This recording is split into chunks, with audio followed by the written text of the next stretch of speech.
Francisco Ramírez Alvarado, pediatra, vivía en Curicó y dio muerte a sus 3 hijos de 13, 16 y 17 años.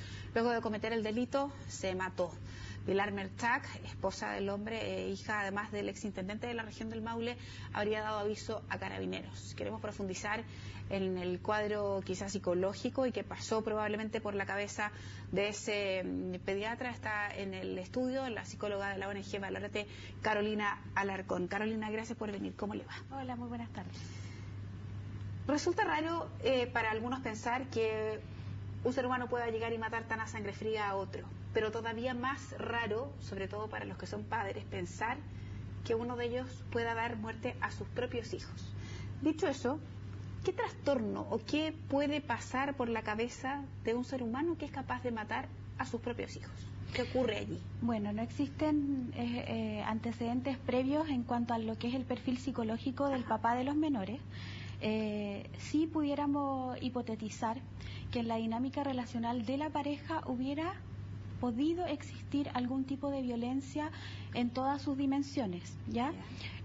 No me atrevo a hablar del perfil psicológico de él, pero sí podemos básicamente apreciar que dentro de este tipo de dinámicas violentas pudiera él haber actuado bajo cierta exaltación, descontrol de impulsos, donde no hubiera existido a lo mejor un juicio de realidad que estuviera estable, por así decirlo, ¿ya? Claramente él actuó bajo una inestabilidad emocional tan grande que pudo haberse, por así decirlo, nublado y haber actuado con este descontrol de impulsos. Carolina, ¿es posible predecir este tipo de conducta? Y cuando hablo de predecir, no me refiero solo a que todavía leyendo la información no hay demasiada claridad si estaba o no, por ejemplo, en las manos de algún profesional, pero más allá de un profesional psicólogo, psiquiatra que lo hubiese estado atendiendo por algún cuadro, ¿es posible para el entorno cercano de una persona que comete este nivel de delito con violencia predecir que alguien en algún minuto, como decías tú recién muy gráficamente, se va a nublar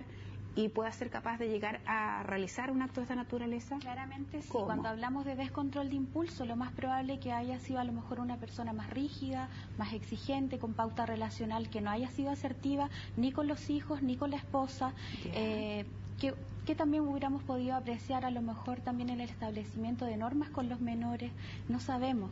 Ya en este caso no existen mayores antecedentes porque la madre no ha otorgado aún ya el testimonio de lo que ella vivió en ese momento. Ya sí se habla de él, o la gente hablaba de él, que era una persona tranquila, que era un pediatra, que recibía con bastante amor a los niños en los partos, etcétera.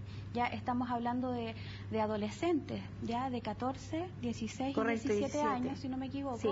Y el tema acá es que niños que están visibles a la red social.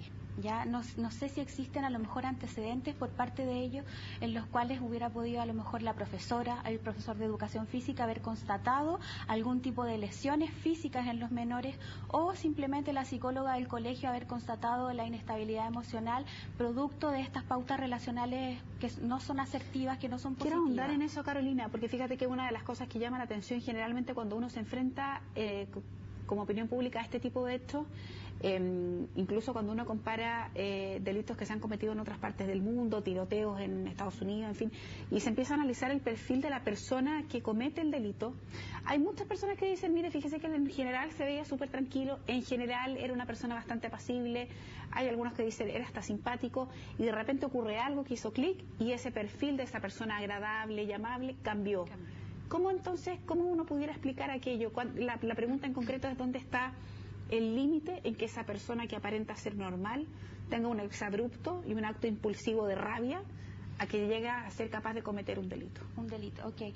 Bueno, básicamente pudiera ser, pudiera. Todo esto lo vamos a hablar desde una perspectiva hipotética, ya que él haya tenido a lo mejor algún estado crepuscular, que es un estado de alteración de conciencia, donde no hay un sentido de la realidad y la persona actúa solamente movilizada por emociones y descontrol de impulsos.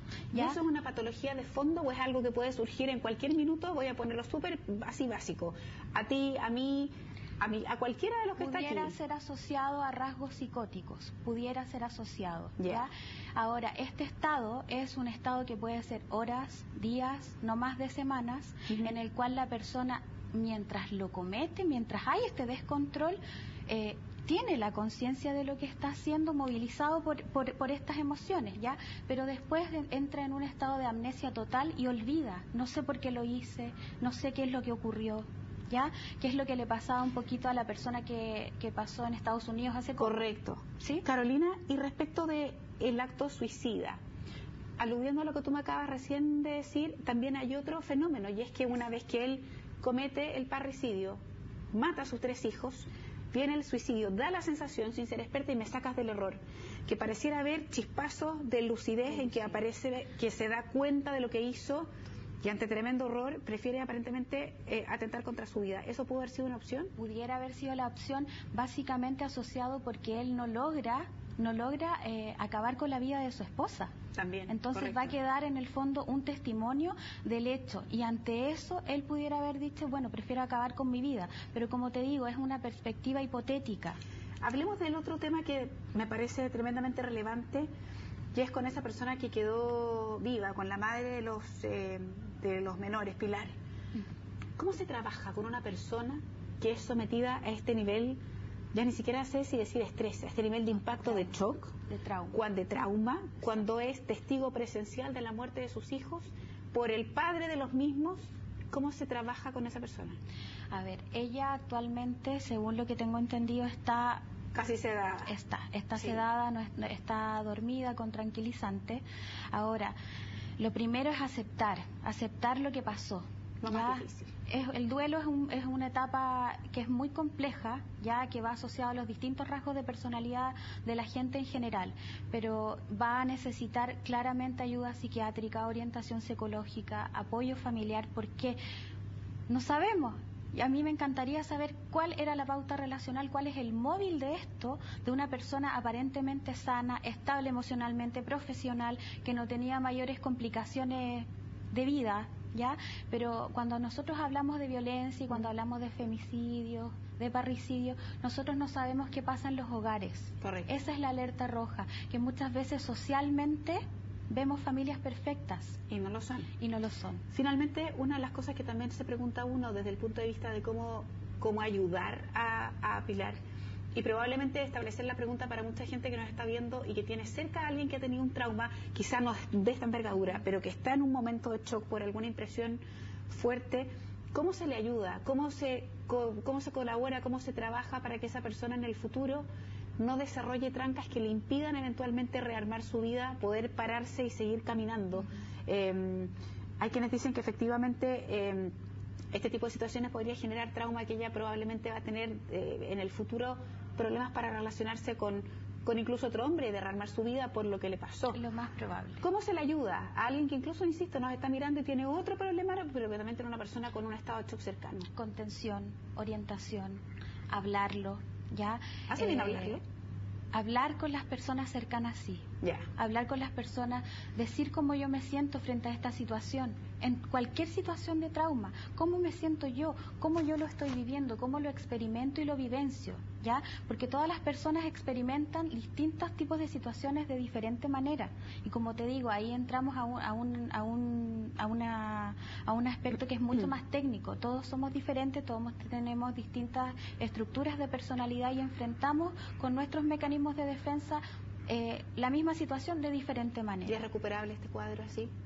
Esperemos que así sea, ¿ya?